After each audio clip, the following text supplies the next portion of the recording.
This morning, we're going to talk a little bit about what it means to be a leader.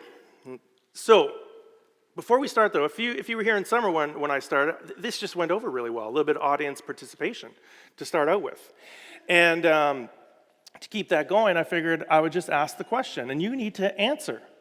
If you don't answer, it's going to look dumb, I'll be embarrassed, all right? So we're going to talk about effective leaders.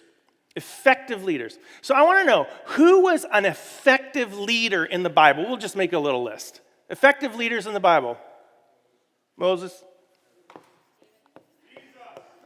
Jesus. David. Oops, that doesn't look very good at all. David. Jesus. Daniel. Peter. Ooh, Deborah, thank you. Deborah?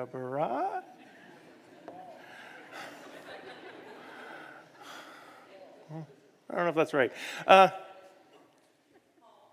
Paul. What about when he was Saul?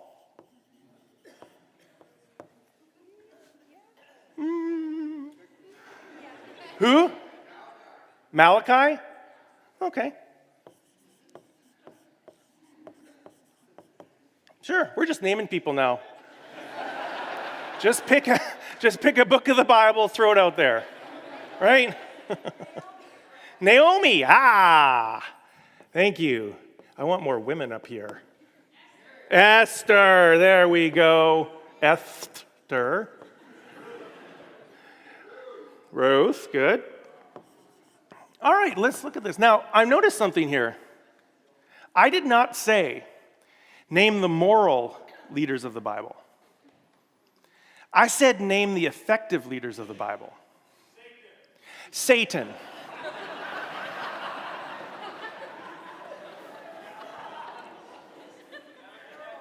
Hey, Nebuchadnezzar. I am okay. Nebuchadnezzar. Pharaoh. Also, Pharaoh or Pharaoh, I don't ever remember. Caesar. Oh yeah, he was in the Bible. I was like, what the? I guess so. Okay, this is the thing. Chris asked me to preach on leadership. Pardon me. No, don't say that. Chris asked me to preach on leadership. I hate preaching on leadership.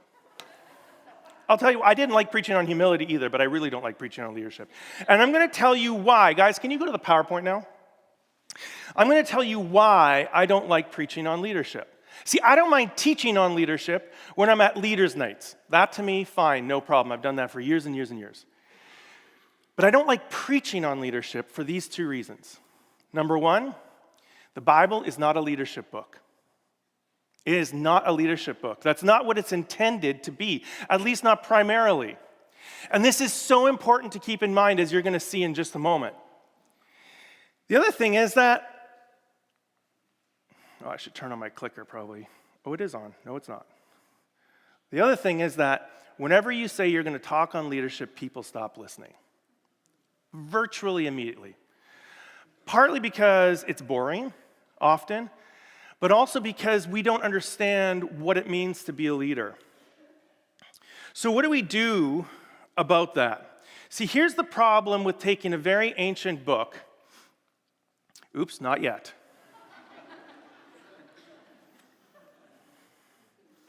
Here's the problem with taking a very ancient book and turning it into a modern-day leadership book. You have to do lots of hard work. And see, we get weird when we take ancient books and we assume that there's a one-to-one correlation to how we should lead today.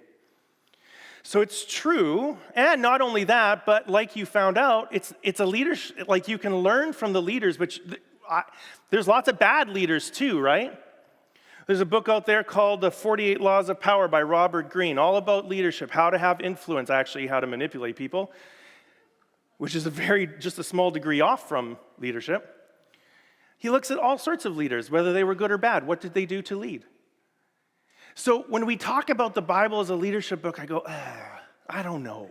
I don't know if it's a leadership book. You see, it's also not a book. This is the thing. The Bible is also not a book on science.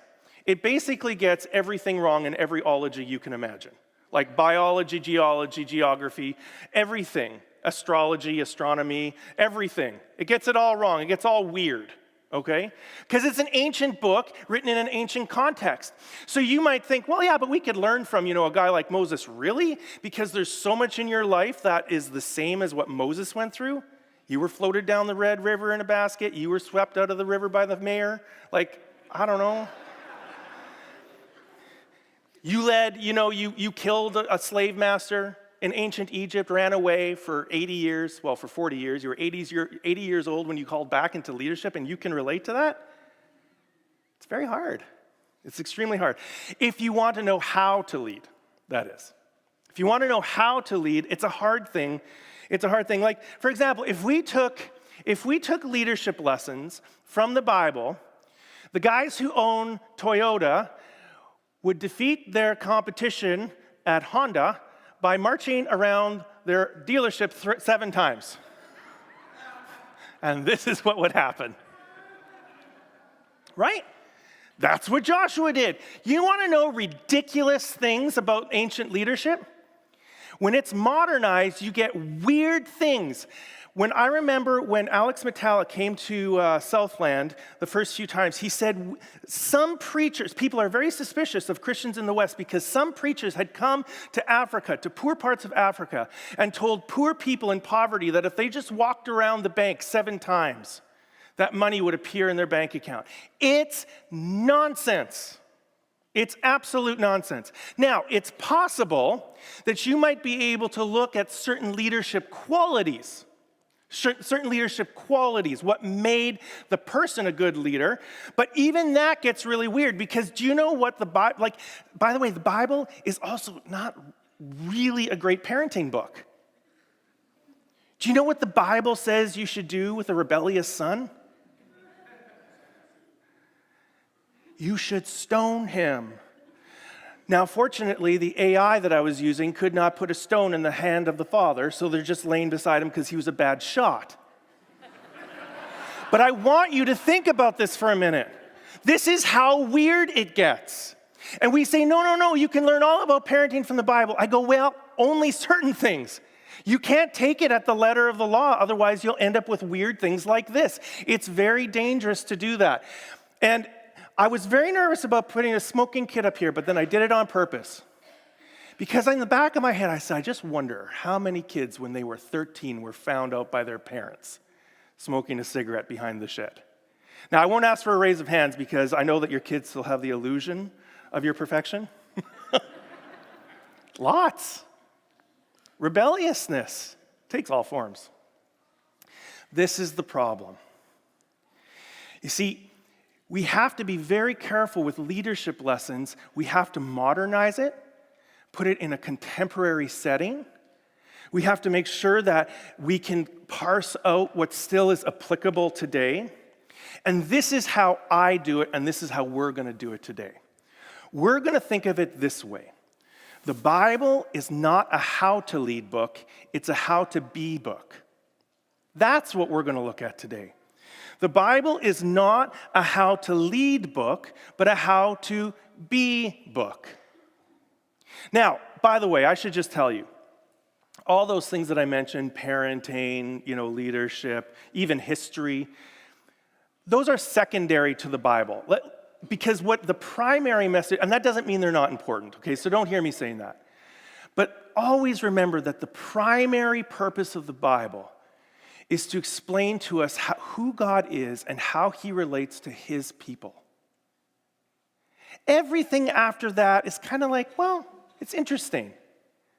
But the primary thing is this. So we should really look at what did these people do that would have shown off God's character? That will make it a lot more sense. Now, the second problem that I said that I face is this. That a lot of people check out when I talk about leadership. And that's because we have a misunderstanding of what true leadership is. See, we talk about leaders and you think pastor. But pastor is just an arbitrary title that's given to anybody who has a certain position in the church. It's not even accurate half the time. I always felt terrible when I did spiritual inventory tests because my pastoral gifts were very low. I thought I was a fraud. And then I learned, there's different gifts of leadership in the church. But it's not just that, and it's not just the boss, and it's not just management and mid-management. It's not that. Leadership is different. Leadership is very simply influence. That's all it is. Leadership equals influence. So now, I want you to think about it for a minute. Unless you are a hermit, and you're not because you're here, you have influence over somebody else. I guarantee it. You have influence over somebody else. You have influence over people who are watching you because you have an official position of influence. You have influence over people who are watching you but not telling you. You have indirect influence over them. There's people who are still leading us and they've been dead for 100 years. Leadership is influence. So I do not care if you have a multi-million-dollar business or you are a mom of a toddler at home. You have equal importance in terms of the influence over the people that are in your life. And by the way, if you're very young, if you have younger siblings, you are also influential over them. I'm the youngest of 4 kids. I looked up to my brother Sam. You wouldn't believe how much I love to be with Sam. So you have influence. You have influence at school, the way you speak to your teachers. You have influence. That means you're a leader. And maybe you're not very popular. It has nothing to do with popularity. I remember my friend, I had a friend named Joey. He became a Christian on Halloween Day, October 31st, 2000. It was the year before I got married. He came to my house after trick-or-treating. And he gave his heart to Jesus. He was from a family that was really agnostic, maybe atheistic. And later on, when we were doing Bible studies and stuff together, he told me one day, he said, you know, Thom, when I was in high school and on the volleyball team, I used to look at Mike and Mark, these 2 guys that I knew as well, and he said, I wanted what they had, but I didn't know what it was. Mark and Mike, by the way, not even the best exemplary Christians, loved Jesus enough that they were influencing people who didn't know Jesus, and they would be instrumental in him making the final decision, even though they were nowhere to be found on that night. We are always influencing. So with that in mind, we need to talk about the qualities of an influential leader. That's what we need to talk about this morning. And so what we're going to do is we're going to look at 3 leaders in the Bible, good leaders. Not leaders who got everything right, but who God said there is something here in their character. It's wonderful.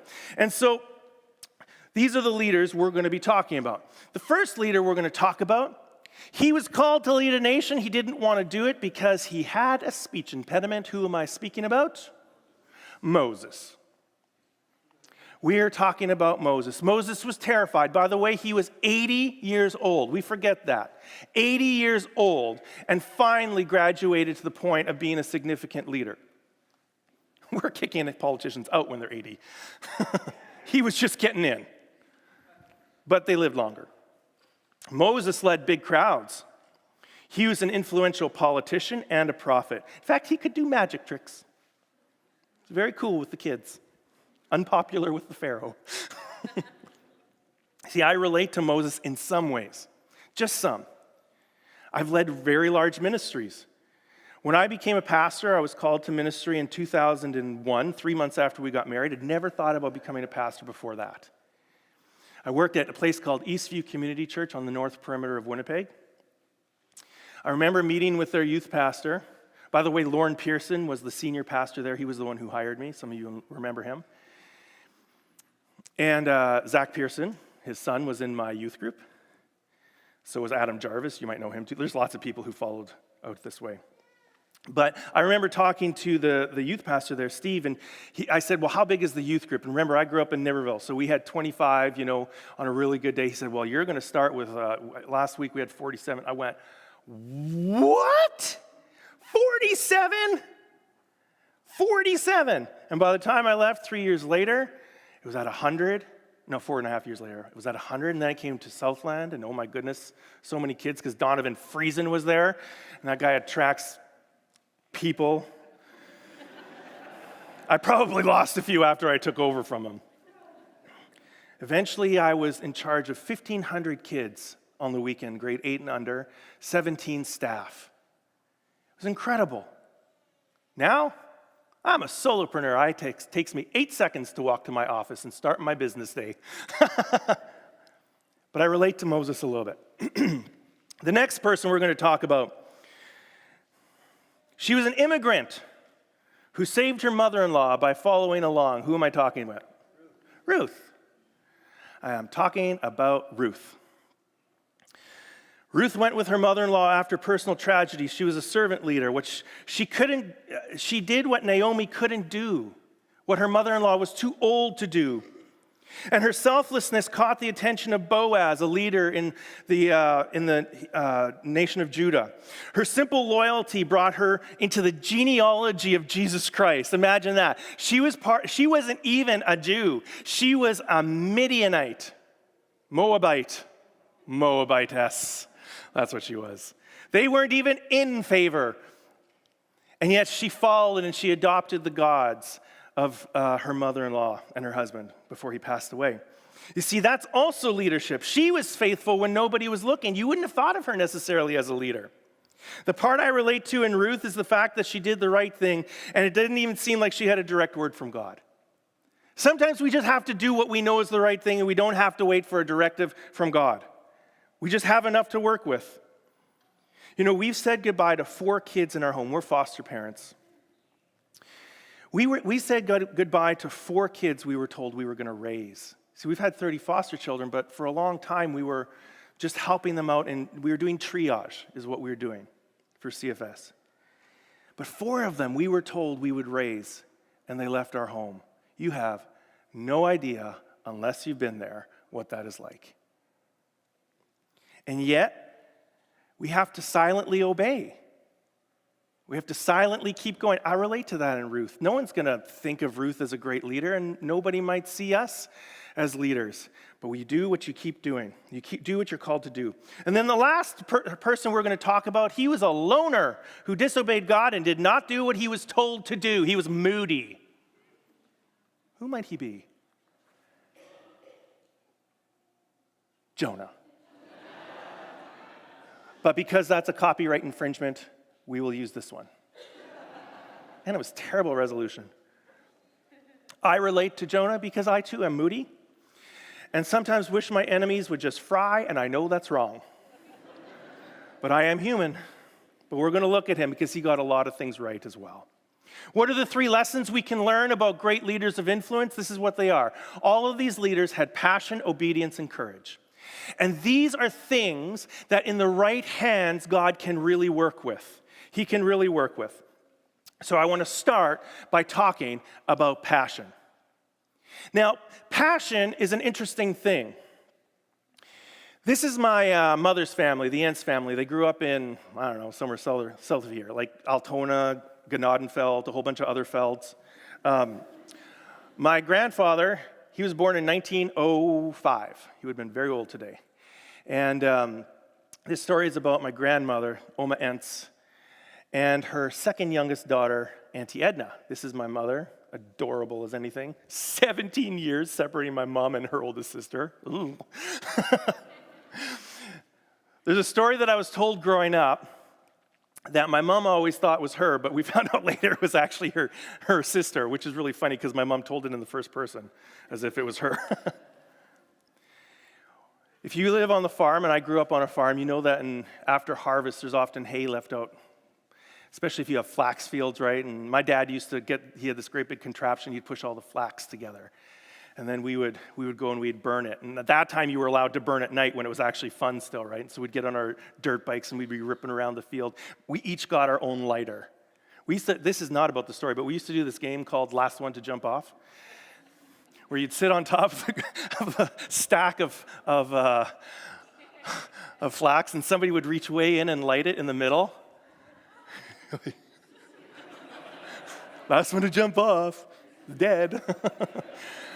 Really good game there, teenage Thom.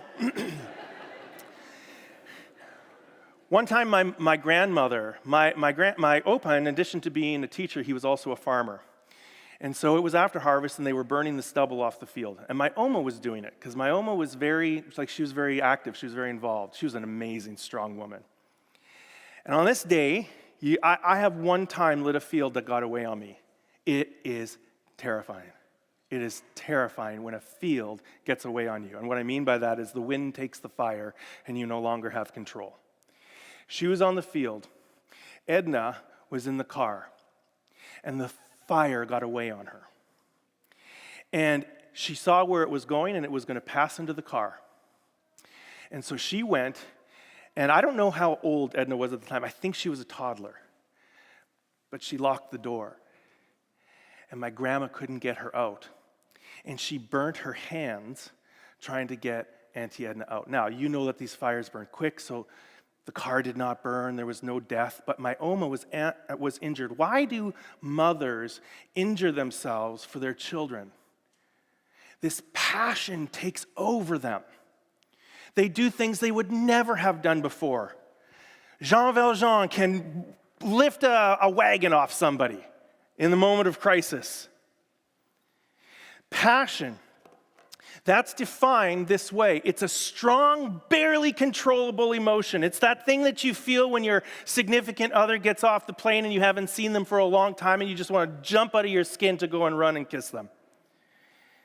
It's what drives a mother to burn her hands on a car to save her child. It's what is responsible for idiots putting empty watermelons on their head at a football game. Passion. They don't even know how to express themselves, so somebody said, a watermelon, that will do it. Good thing we don't look like idiots when we're cheering for the Bombers.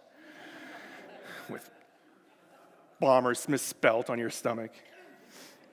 You do not want to follow a leader who is not passionate. You don't want to do it.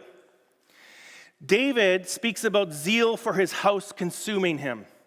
Or for his father's house, for God's house, consuming him. It drove him to lead the way he led. Nehemiah, when he found out what had happened to the Jerusalem walls and the remnant that was left behind after the exile, he sat down and wept. In fact, it put his life in the hands of the king because he should not have shown emotion in front of the king. Now, it's true. Passion can get the better of you. Especially when you're young, it can get the better of you.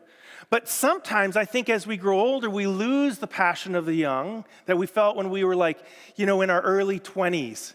And that's a tragedy because we still need it. We just need to temper it a little bit. If you think about the passion that Moses had this passion for his people. It drove him to kill somebody. He killed an Egyptian slave master. And then he had to run. That's what caused him to smash the first set of stone tablets after he came down off Mount Sinai, right? He smashed it. But you know what his passion also did? Oh, and remember this also. His passion led him, he was so angry one day. God told him for a second time to go speak to a rock to get some water for the people. And he was so ticked off at them. I don't know if this has ever happened to you. So ticked off at your family.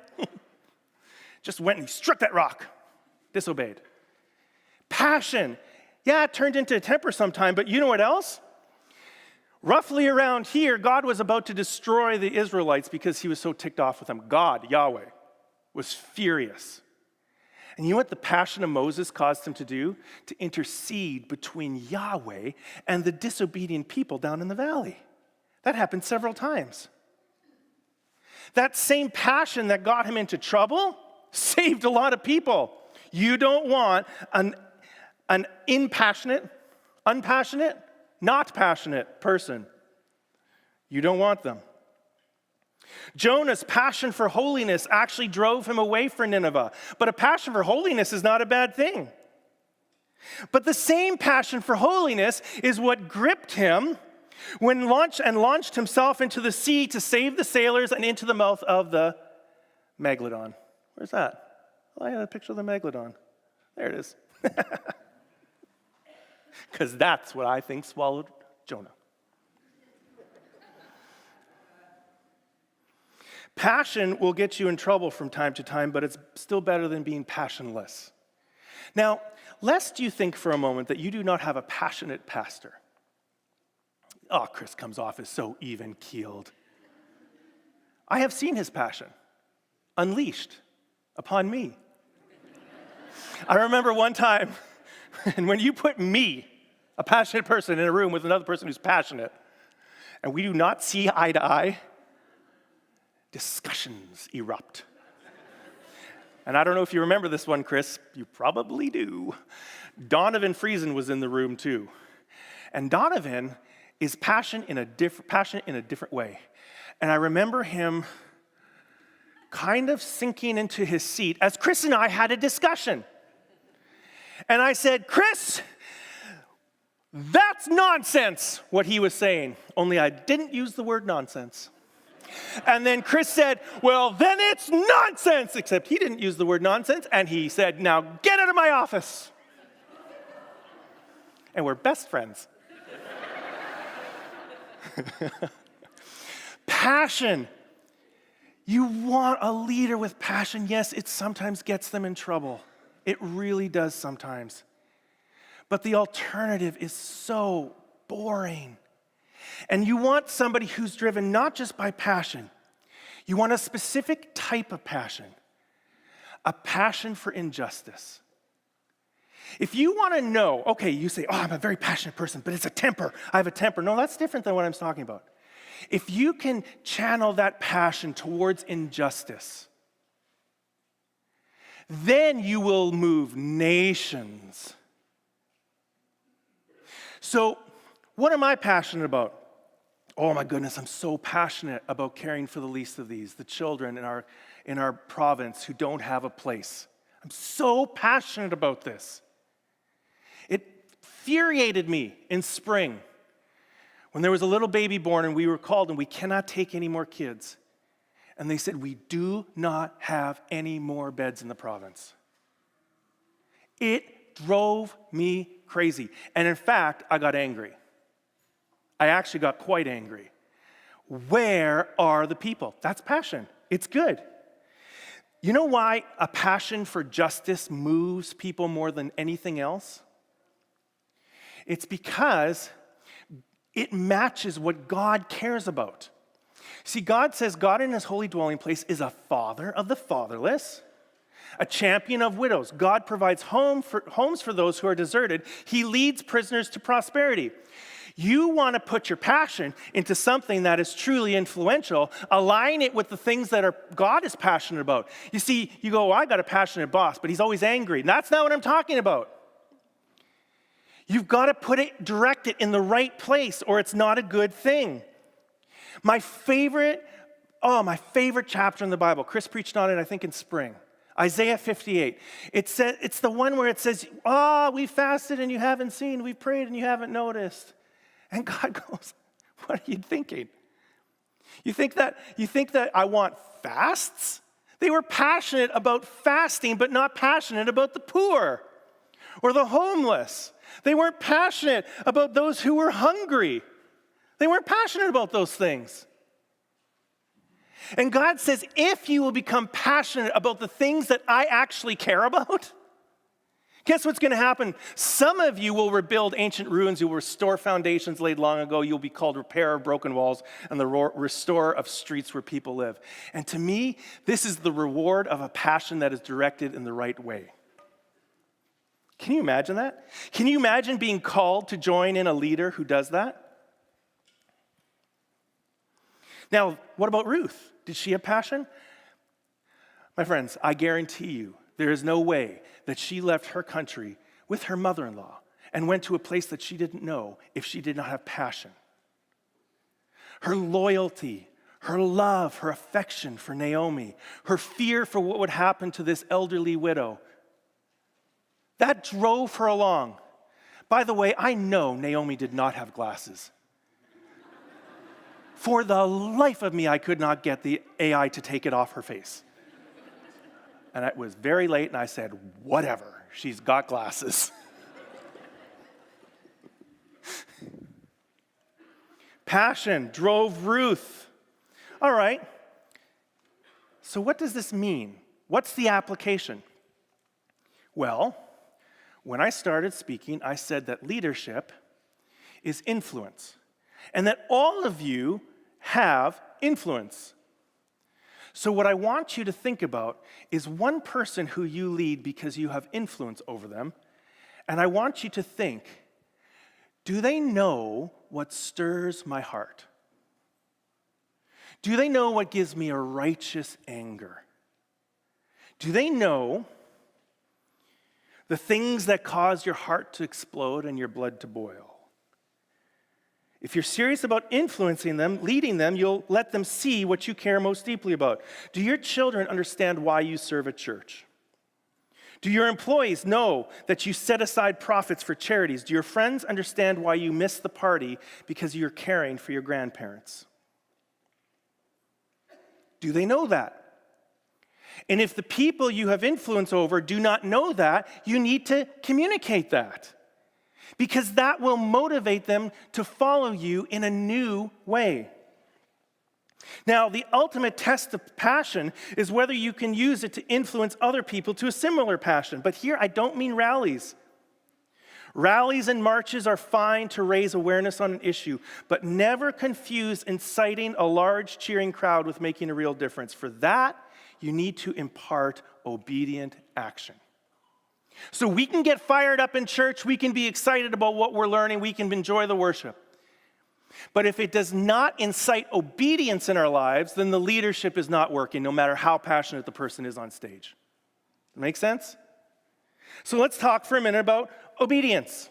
And by the way, this is obedience in spite of any consequence. See, passion without obedience is just being an intense person. Now, I have been accused of being an intense person. I remember on the day that I got married, I was like, you've got to pray for me today. And they're like, and then I remember my brother Sam's like, Jesus, thank you for for Thom's intensity. I'm like, what? This is not the thing I was expecting. I'm an intense person, I know that. But intensity must become obedience. Moses, talking to his mentee, Joshua, said this: above all, be strong and courageous to observe carefully the whole instruction of my servant Moses commanded you. Do not turn from it to the right or the left. So Moses had been recording all of these things: wisdom, instructions, civil laws, religious laws, different things that were going to be necessary to form a nation once they stopped wandering and found a place in the promised land. And Joshua was like, given it. Here are the SOPs. The owner's manual. Here are the laws. Not the most exciting read. In fact, you know what's interesting? Joshua probably couldn't read it. Moses was not raised as a slave, but Joshua was. Which is why, after this, it said, meditate on them day and night. And, oh gosh, I can't quite remember how it goes right now. But he was supposed to recite them. He was supposed to repeat them. He probably had them memorized. Can you imagine memorizing the Torah or the first 5 books of the Bible? Oh my gosh, it'd be a lot. Obedience is a strange thing. I think it's funny. Well, funny, heartbreaking. When Christians refuse to do anything unless they get God's instructions, specific instructions. Oh, I'm going to sit here. I'm just going to sit here until God gives me specific instructions. Erwin McManus, many years, wrote a book called An Unstoppable Force. And he said that this is one of the things that young adults have a lot of trouble with when they're passionate about God. They don't do anything because they're waiting to know what to do. And see, and then I remember reading, it might have been John Ortberg who said, we actually know enough about God and what he wants from us that we probably wouldn't need to read the Bible anymore and we'd have enough to do for the rest of our lives. You see, I'm not saying that God doesn't give specific instructions. Clearly, God gives specific instructions. Jonah was told, go to Nineveh. Moses was given very specific instructions on tabernacle and rituals and rites and stuff like that. But God did not tell Jonah to jump into the sea. He didn't do it. Jonah did that because he knew that it was right. That's why Jonah jumped into the sea. He just knew in his heart that it was the right thing to do. He needed to save the sailors. It was his disobedience that had brought the judgment on them. You know what? To my knowledge, I can't think of any place in the Bible where it says that God appeared to Ruth in a dream and said, Ruth, leave the land, leave your homeland, leave your friends and neighbors, the only thing you've ever known, leave your idols and gods behind and go with your mother-in-law to her people and her country and her gods. I don't think that happened. And yet Ruth knew exactly how to obey. Obedience, listen, you can have very passionate leaders. Obedience is what keeps them between the guardrails. You see, you can have a very passionate pastor who wants to grow the church, but he begins to care more about butts in the seats than serving soup to the folks who actually need it. And that is misaligned passion. So obedience to the things that God says are the most important, that keeps passion directed in the right way. There's nothing wrong about dreaming about having more influence, but the best way is to be obedient where you are right now. I mean, this is just the parable of the talents. I'm only using very well-known verses today, you'll notice.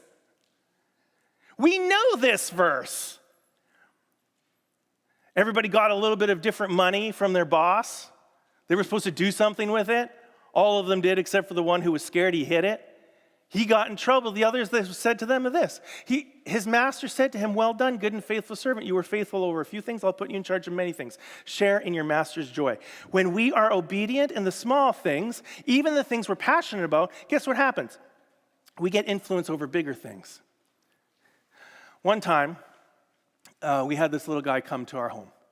And it was not convenient. It was a very inconvenient time. We had actually moved up to camp already. We were back for one night, and CFS said, we really need you to take this little guy. And I said, okay, we'll take him. Well, actually, Tara said, yes, we'll take him. And I said, are you sure? We're leaving for camp tomorrow, but he just needed a place for one night. We were doing triage. It was emergency. And this little guy came, and they said, we think he might have lice. Oh, my. You think he might have lice?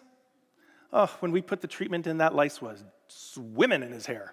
Like it was something else. But while we were waiting to get all this done, I was cuddling him. I was just cuddling this little guy. You know why?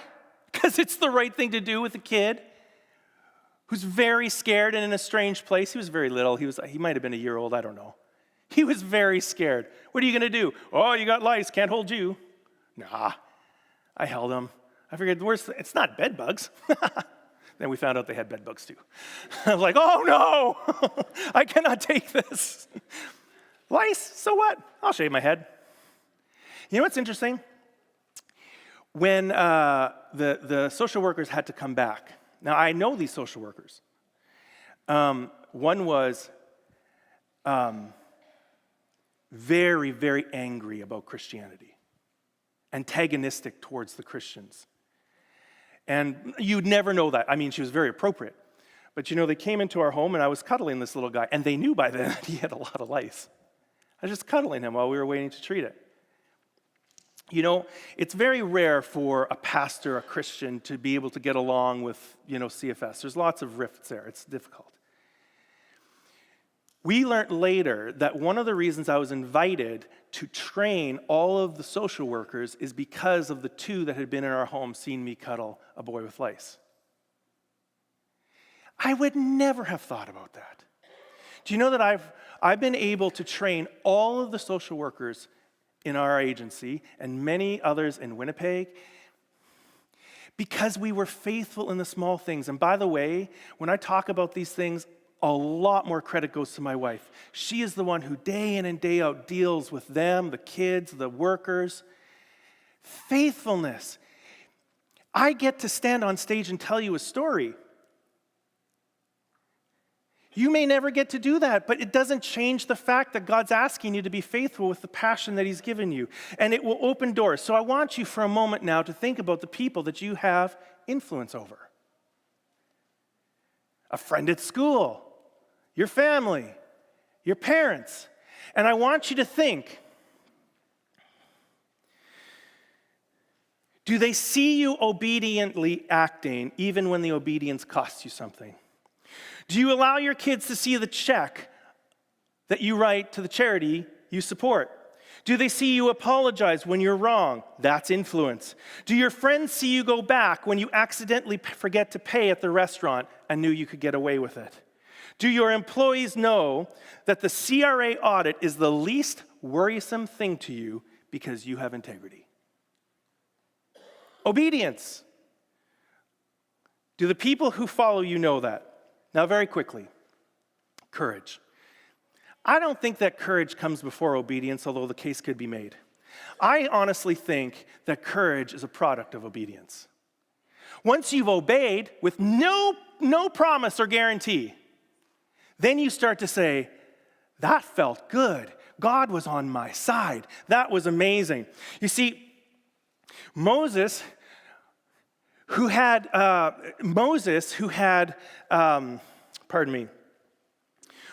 not only stood before Pharaoh, but he had to lead multitudes. And remember, I just looked it up again. It's still the most common phobia that people have is the fear of speaking in public. Moses is the one who, incited these words. He didn't maybe write them down because they were from God. But God said, again, same verse, above all, be strong and very courageous. How? By being obedient. And Moses, whether he was standing before Pharaoh or standing before the multitudes with his stutter or a lisp or some brain fog that he had, the courage grew in him over time as he was obedient. You know, Ruth's act of courage led her to become the great 30 greats grandmother of Jesus. Can you imagine that?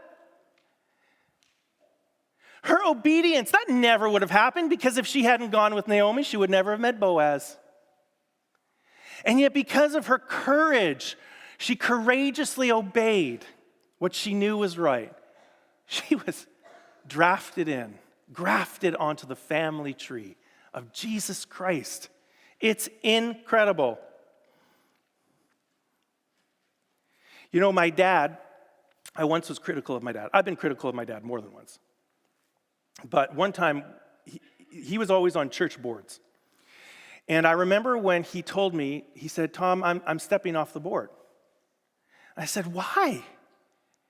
It's so necessary. So many church boards don't have people who care about the young, really, care about the young, but still have the wisdom, of your age. And you know what he said? He said, Thom, it's just time.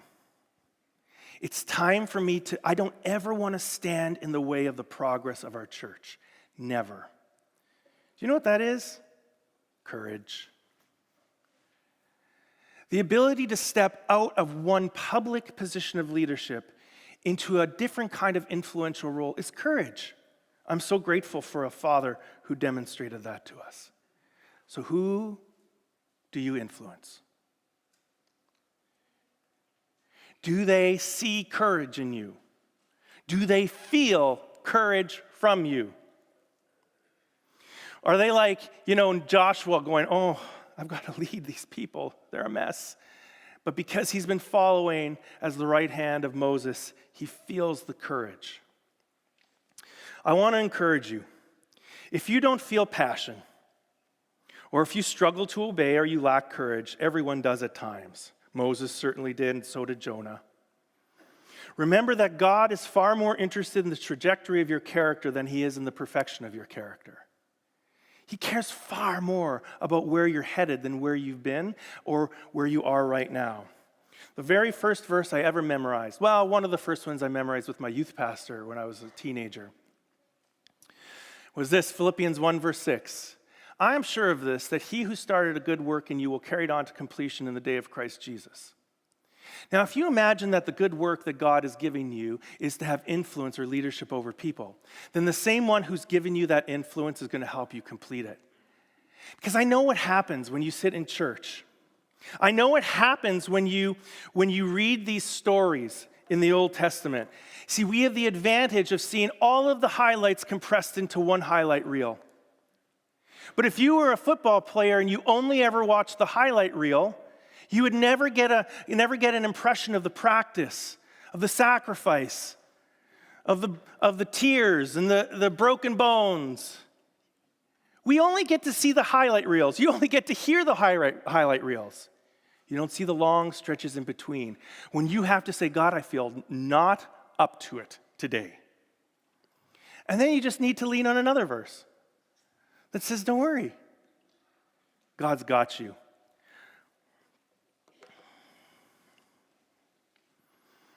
There's this quote I read last week. It goes like this. It's really funny. Every corpse on Mount Everest was once a highly motivated person. So maybe calm down a bit.